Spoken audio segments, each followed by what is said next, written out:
مساء الأكشن يا أبطال. بتبدأ القصة النهاردة مع مجموعة من الشرطة الخاصة بقيادة هاتي رئيستهم، واللي رغم إنها بنت أثبتت إنها تقدر تقود مجموعة اقتحام، وبتكون جاية مع فريقها لسرقة فيروس قاتل وخطير وعايزة تلحقه قبل ما يقع في الإيد الغلط. وبنشوف هاتي بترمي قنبلة لما بتنفجر بتشتت انتباه العصابة، وبعدها بتشتبك الشرطة معاهم وكله بينزل ضرب في كله. وهاتي اللي بتقابله مش بتسمي عليه لحد ما توصل للشاحنة اللي فيها الفيروس، واللي كان عبارة عن مادة بتتحقن وبتقوم بتشغيل الجهاز عشان تستخرجه، واللي كان هياخد شوية وقت. بس في اللحظة دي بيوصل ضيف مش مرغوب واللي عايز برضه ياخد الفيروس لحسابه. ولما هاتي وفريقها بيحاولوا يضربوه بيكتشف انه مش انسان طبيعي خالص، لان الضرب ولا حتى الرصاص مش بيأثر فيه. وبتحصل حاجة اغرب، لانه بمجرد النظر للشخص بيعرف هيتضرب فين وازاي، وبيقدر يتفادى الضربات بكل سهولة. فهاتي بتعرف انها مش هتقدر تواجهه، فبتجري على الشاحنة وبتقفل بابها وبتحركها بسرعة. بس ستون بيقدر ياخد الموتوسيكل بتاعه واللي بيكون متطور جدا وهنسميه الآلة، وبيقدر يكمل وراها. لكن هي بتتقلب بالعربية وللأسف بيكون خلاص هيدخل لها، ومش بيكون قدامها فرصة غير إنها تحقن نفسها بالفيروس، وده اللي اختارته، وحقنت إيدها بيه وهربت بسرعة. في الموقع كان ستون متعصب وبيتواصل مع القاضي على انه من الفريق، وكذب ان هاتي خانتهم واخدت الفيروس وهربت.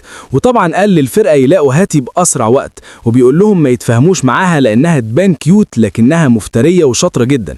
ولما بيسألوه عن باقي الفريق اللي لسه عايش بيقول لهم طبعا خلصوا عليهم، انا مش عايز شهود.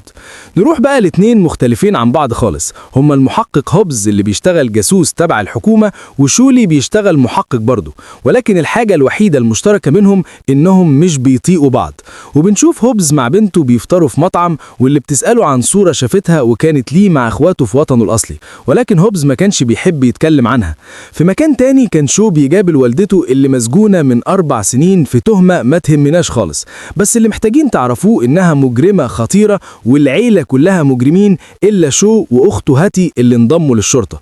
وأخوهم الثالث للأسف اتقتل على إيد شو بالغلط في مهمة، وبتكون الأم مسامحاه لأنها عارفة إنه كان غصب عنه وكان عايز يخرجها، ولكنها عرفته إنها مرتاحة هنا وبتعتبر نفسها في أجازة لأن السجن آخر دل عليها.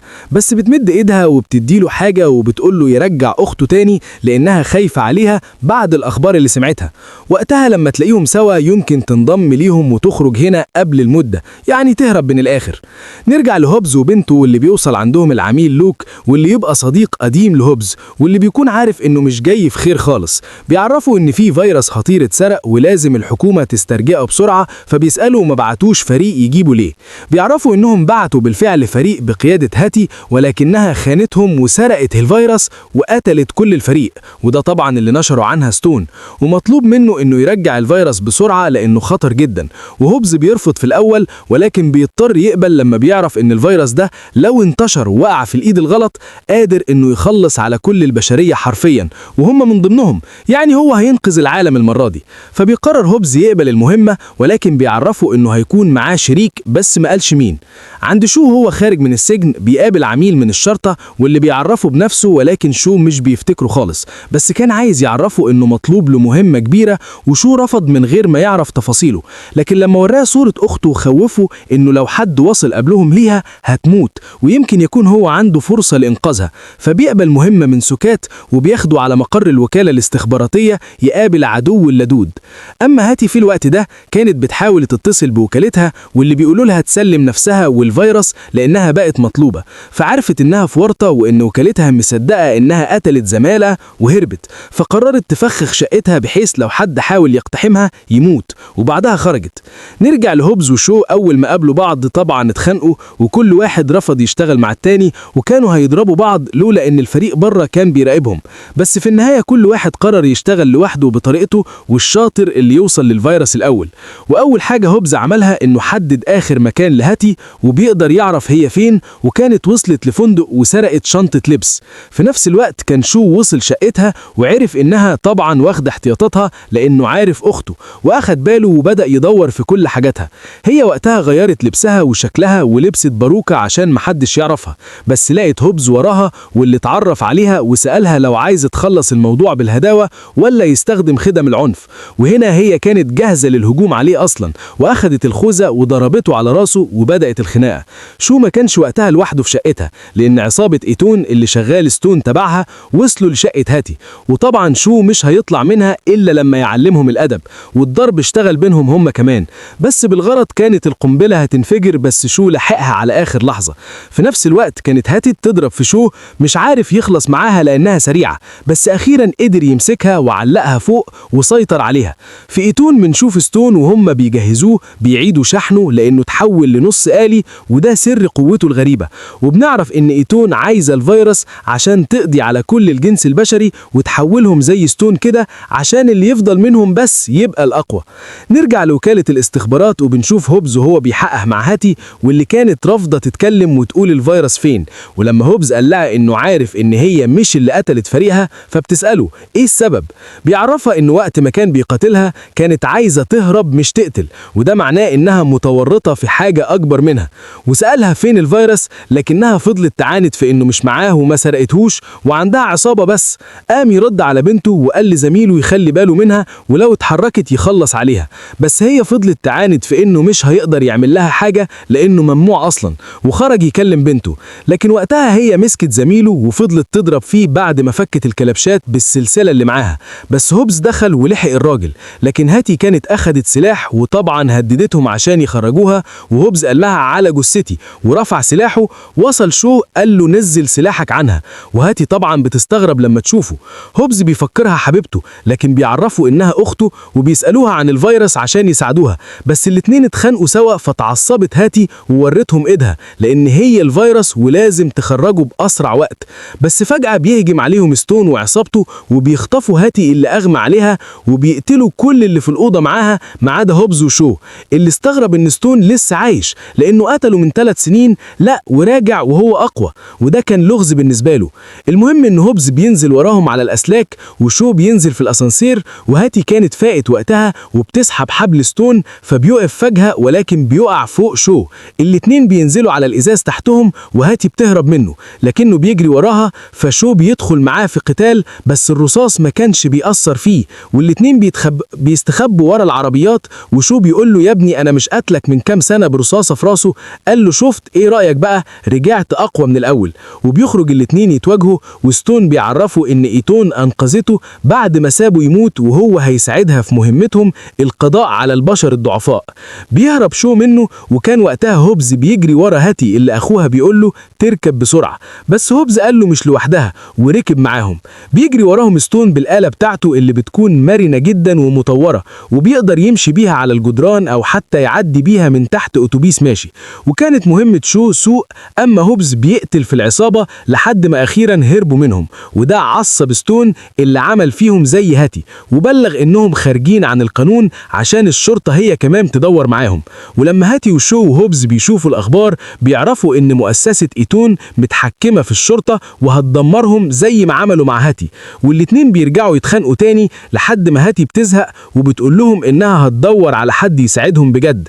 بس هوبز بيسألها لو تقصد العالم اللي صنع الفيروس، وبيوريهم صورته ليه، وبيعرفوا إن الجريدة اللي في إيده دي موجودة في مكان واحد بس، وبيقدروا يعملوا كمين ويمسكوه ويروحوا معاه لبيته.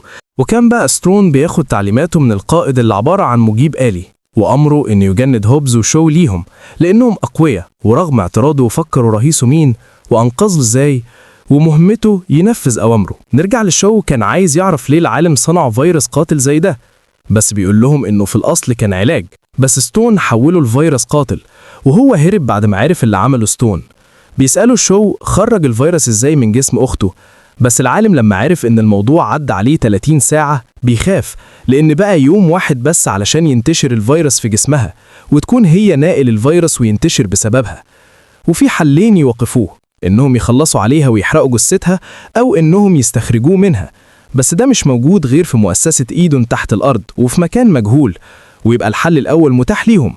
وشو طبعا قال له على جثتك، وعرفوا إنه عنده شخص يساعده من المافيا الروسية، وطبعا لازم يسافروا، بس إزاي وهم مطلوبين؟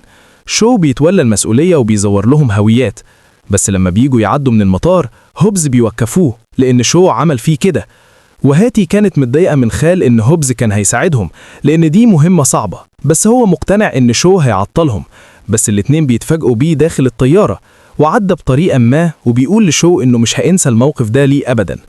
لما كانوا في الطيارة شو بيحذر هوبز إنه يقرب من أخته عشان عارف إنه جاي للمهمة دي بسببها، لكن هوبز قال له إنه مجنون عشان فاكر إنه قبل المهمة بسبب أخته، بس هي جزء من السبب بس مش السبب كله.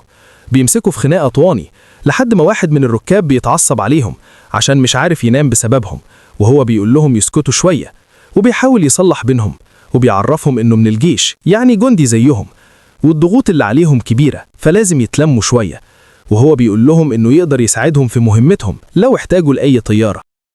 في نفس الوقت كان ستون وصل للطبيب وبنشوفه معلقه من قفاه عشان يعرفوا هاتي راحت فين.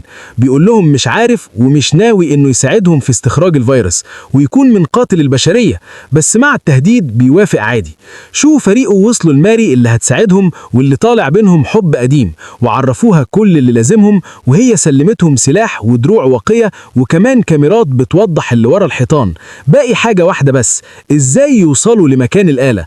وهنا هاتي قالت اقتراح مفيش حل غيرها، انها تركب في جسمها جهاز تتبع وتسلمها لستون وتاخد مقابلها فلوس، وبكده محدش هيشك فيها، وستون طبعا هياخدها للمعمل عشان يخرج الفيروس، ويكونوا هم اقتحموا المكان عشان ينقذوها اثناء استخراج الفيروس.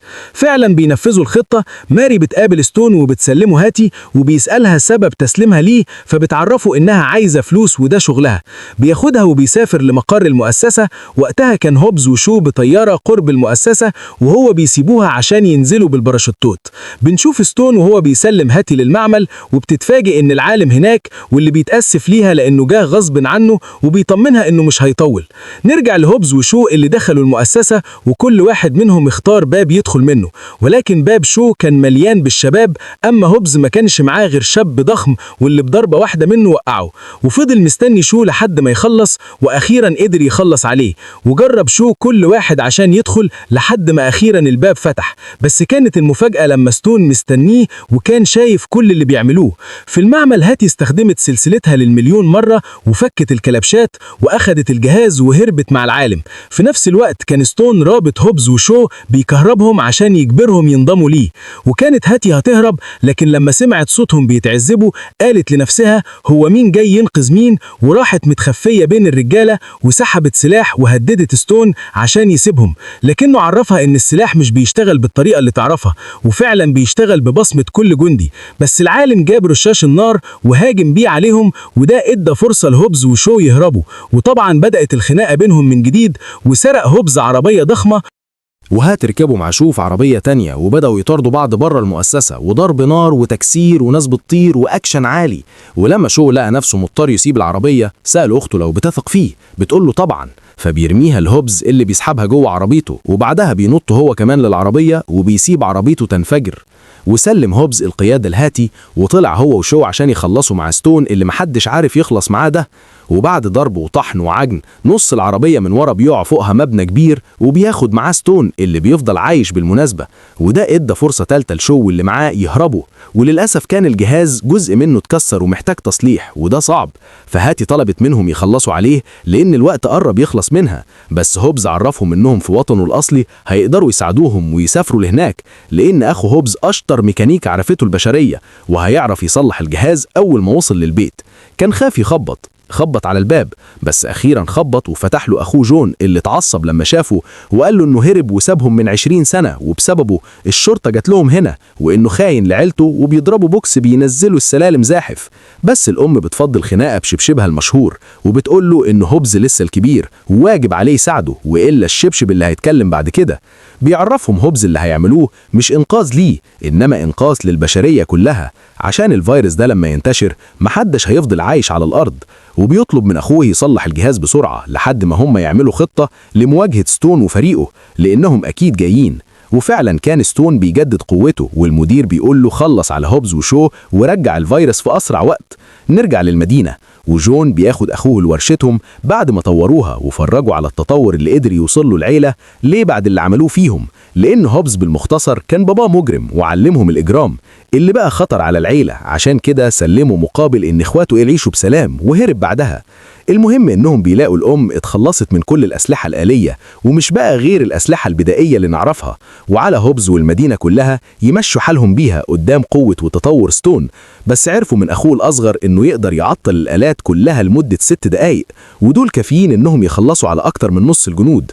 بدأوا بتجهيز الخطة، وهوبز وشو بدأوا يحطوا خطة لتفجير الطريق لو الموضوع خرج عن السيطرة. في وقت ما كان جون بيصلح في الجهاز، كان هوبز بيوقع هاتف حب، واللي فعلا بدأت تعجب بيه وشكرته على مساعدته رغم إنها ورطت العيلة كلها معاها. بالليل كان جون قدر يصلح الجهاز وبدأوا تشغيله، واللي هياخد وقته تقريبا 5 ساعات للاستخراج. ولكن قبل الفجر كان ستون ورجالته نزلوا المدينة، وشو تكفل بحماية هاتي. أما باقي القرية ومعاهم هوبز نزلوا لقتالهم، وعلى ما وصلوا ستون طالبهم بتسليم هاتي، لكنهم رفضوا طبعا وبدأوا يهتفوا بكلام ستون مش فاهمه. ولما الجنود أخدوا الأمر بالضرب استغربوا إن الأجهزة مش شغالة، ودي كانت الإشارة لهوبز وإخواته للهجوم، وفعلا بدأوا يضربوا فيهم بسرعة كبيرة، واستمر الضرب لحد ما النهار طلع عليهم. وستون حاول يخطف هاتي لكنه شو قفله وضربه، لكنه انفصل عنها غصب عنه، وللأسف خطفها ستون في طيارة. ولما هوبز شافها نبه شو. الاتنين سابوا اخواته يكملوا الخناقة وركبوا عربية وفيها سلسلة بخطاف كبير، واللي استخدموها علشان يسحبوا الطيارة وما تبعدش. وفعلا ما كانش الطيار قادر يتحرك لفوق، لكنه ماشي لقدام على ارتفاع بسيط، وطبعا قوة العربية لوحدها مش هتقدر تسيطر على الطيارة. وهنا انضم اخوات هوبز واحد ورا التاني وشبكوا عربياتهم عشان يسحبوا الطيارة، وفعلا نجحوا بعد مخاطرة كبيرة انهم يسحبوها بعد ما الطيارة كانت هتوقعهم كلهم من فوق الجبل. بس سحبوها وكسروا المروحيات بتاعتها لحد ما اتدمرت ونزلت قرب النهر، لأن المدينة كلها بتقع على البحر.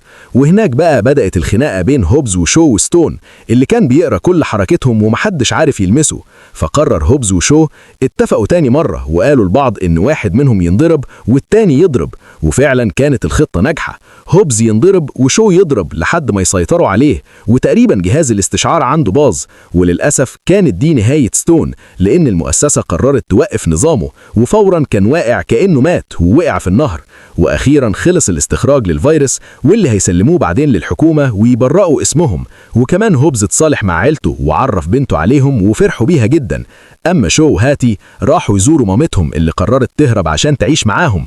أما لوك كلم هوبز تاني لأن عندهم مهمة جديدة أخطر من الأولى، ويمكن نشوفهم تاني في مهمة جديدة. والحد هنا بيخلص فيلمنا، ولو وصلت لحد هنا فأنت بجد بطل. ما تنساش تدعمنا بلايك واشتراك في القناة علشان يوصلك كل جديد أول بأول. واكتب لي في الكومنت رأيك في الفيلم، وهل شايف إن هاتي كانت تقدر تكسب لوحدها ولا لأ؟ وكمان قول لي تحب الفيديو الجاي يكون عن فيلم إيه.